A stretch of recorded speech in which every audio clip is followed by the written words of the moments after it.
be done over and over again like that. And when I look at the reviews, I find a perpetual movement heading for trouble.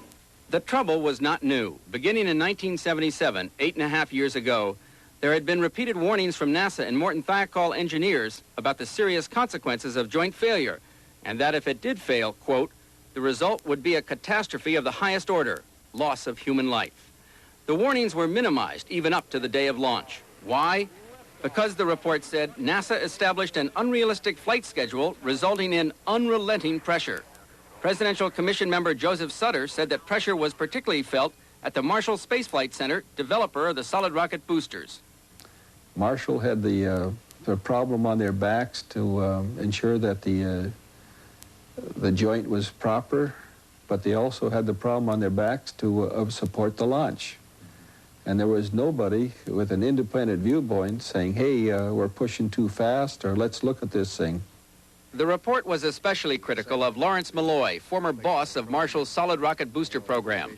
Malloy allowed 7 shuttle flights to proceed, even though he'd been warned about serious problems with the rocket joint.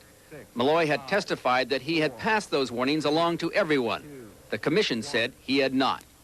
And what about the final decision to launch? The report says it was flawed, that NASA decision-makers were unaware of the recent history of O-ring problems and unaware of recommendations against launch by the contractors.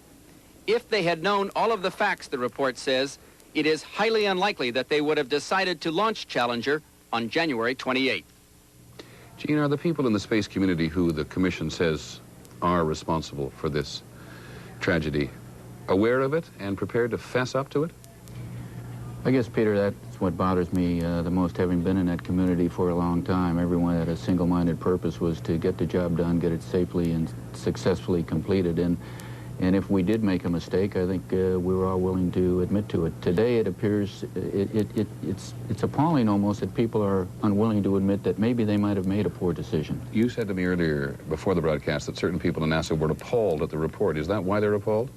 Well, I think a lot of the working troops within NASA feel somewhat betrayed because they spend their whole careers, you know, they're under the umbrella of NASA. When someone criticizes NASA, it includes everybody.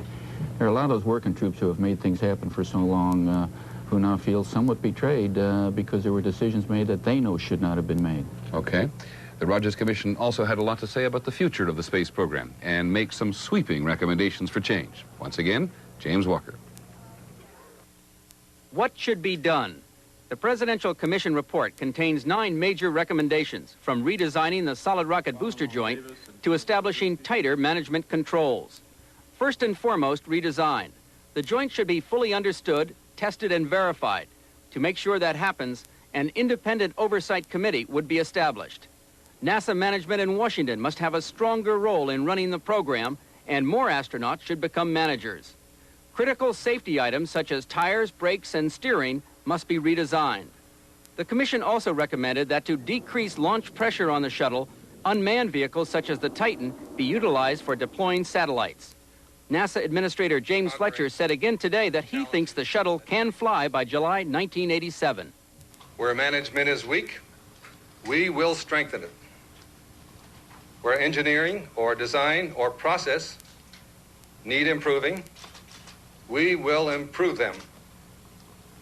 Where our internal communications are poor, we will see that they get better. But Commission Co-Chairman Neil Armstrong isn't sure that the shuttle can fly again so soon.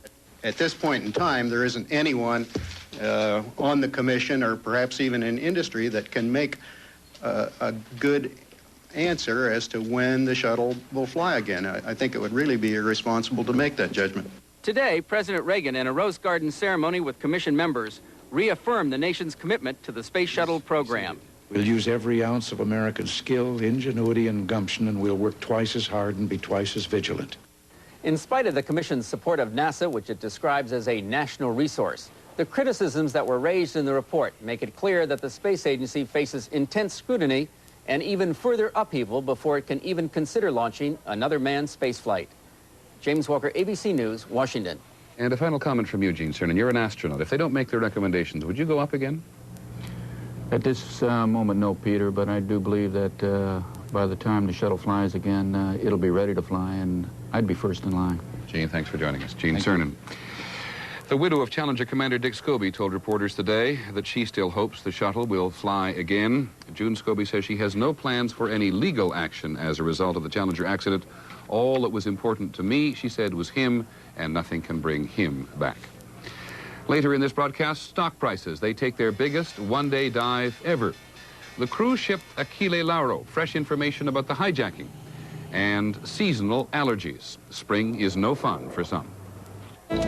This is World News Tonight with Peter Jennings, brought to you by Cadillac Motor Car Division and your Cadillac dealer.